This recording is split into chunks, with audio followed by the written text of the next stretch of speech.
Bismillahirrahmanirrahim. Assalamualaikum warahmatullahi wabarakatuh.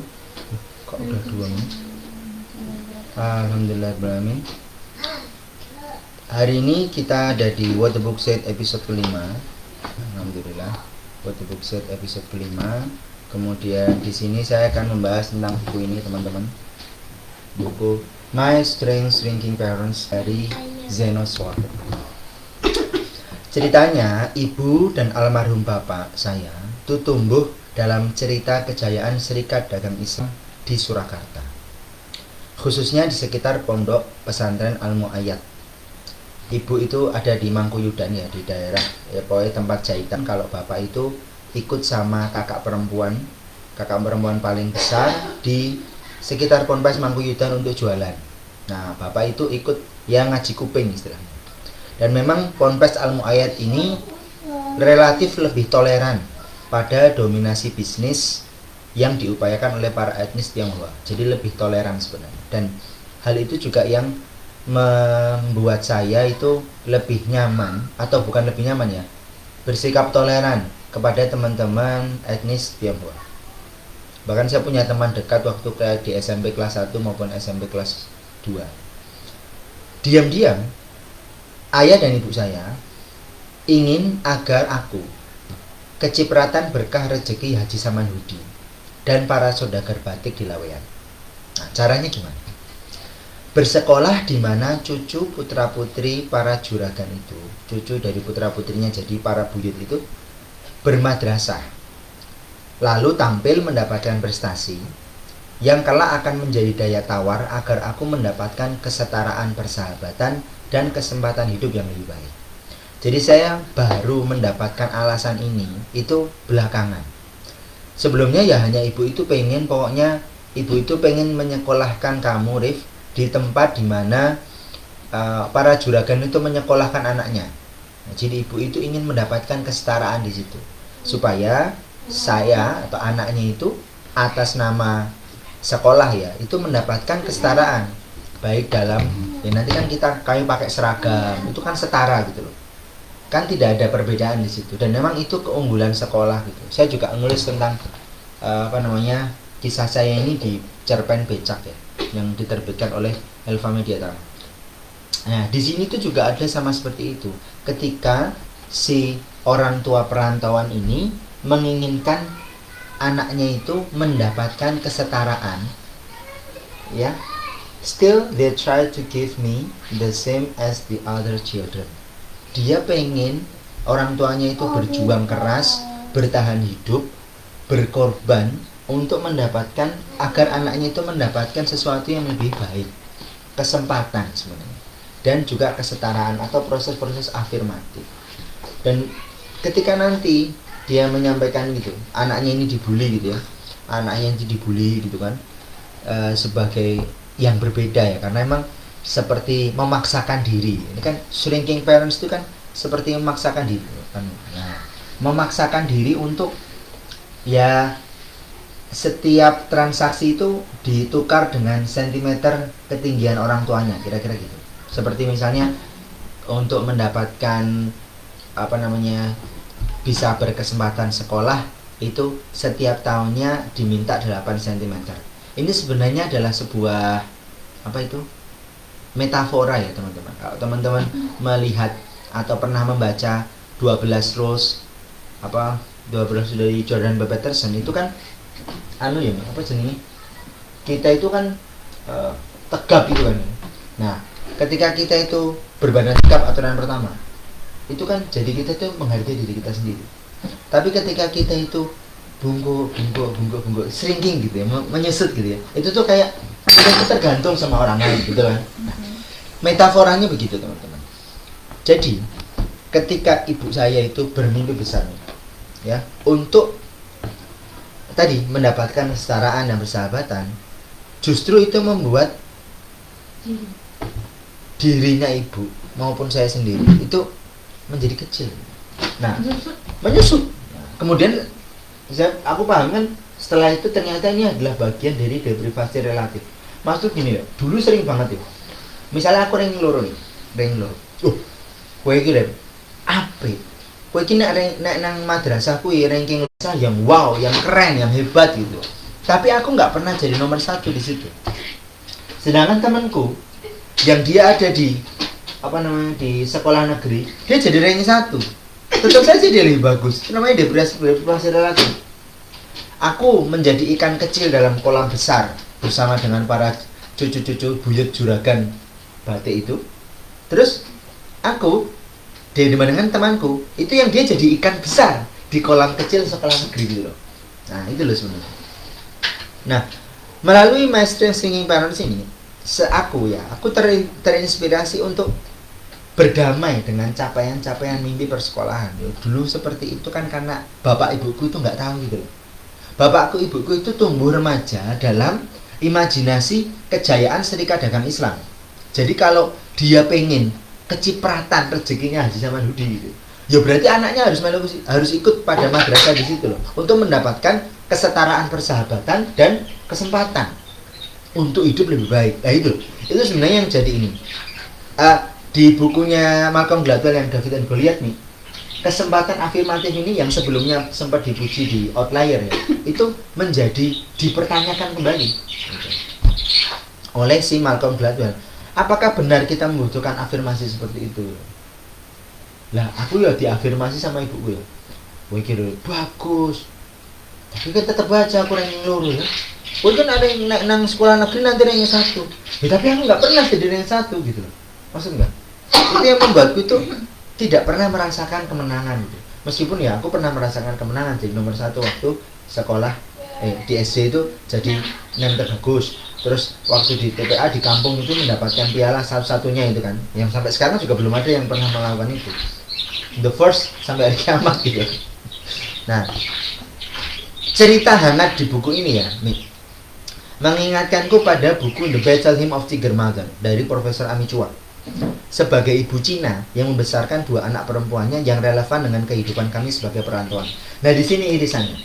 Ketika ibu itu majikannya, tempat dia bekerja, tempat dia bertetangga, itu kan dari Ponpes Al-Mu'ayyad, itu sekitarnya itu bukan orang-orang yang semuanya muslim. Jadi Ponpes Al-Mu'ayyad Mangkuidan itu relatif beragam itu loh. Kalian orang yang aku beli buku yang para priai Umi beli buku yang para priai Umar Khayyam, dia itu juga sampaikan itu dari Mangkuidan gitu. Jadi aku tuh merasa ini ada sebuah sejarah yang bertemu gitu loh.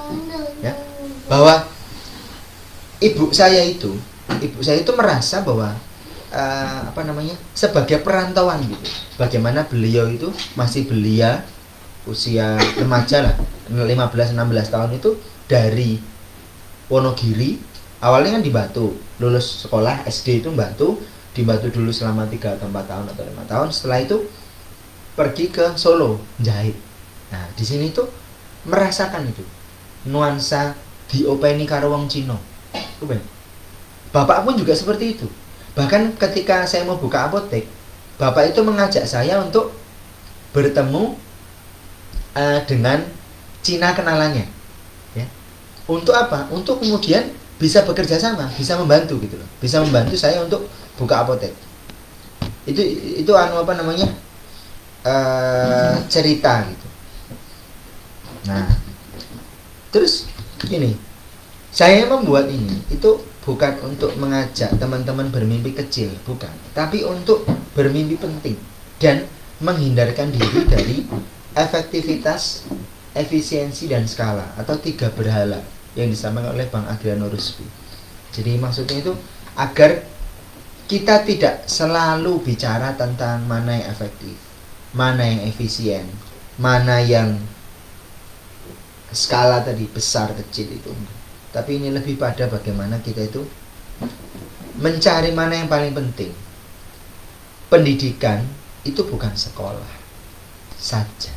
Jadi kalau sebelumnya saya itu berpikir bahwa pendidikan itu hanya sekolah. Nah, di buku ini tuh Zeno Sworder menyampaikan bahwa pendidikan itu nggak cuma sekolah loh. Ada banyak gagasan-gagasan alternatif. Poin utamanya itu di situ. Intinya itu adalah di mana kita bisa menyajikan orang tua kita sebaik-baiknya. atau menyajikan bagi anak-anak kita pendidikan sebaik-baiknya dan menyajikan hasil yang sebaik-baiknya bagi orang tua. Maksud saya, kalau saya itu di sekolah negeri gitu, ibu itu menahan diri untuk ambisinya itu, aku bisa memberikan hasil yang terbaik buat ibuku, ranking 1. Maksudnya, jadi ini tuh maksudku, ya ibu terpaksa menderita, kehilangan mimpi-mimpi besarnya. Saya pun begitu. Saya nggak pernah jadi ranking 1. Ini sesuatu. Nah, ketika kami atau aku bikin homeschooling itu sebenarnya adalah agar anakku itu merasa bahwa dirinya yang terbaik, tidak dibandingkan dengan orang lain, tapi dibandingkan dengan dirinya sendiri. Gitu. Kira-kira begitu. My strength thinking balance.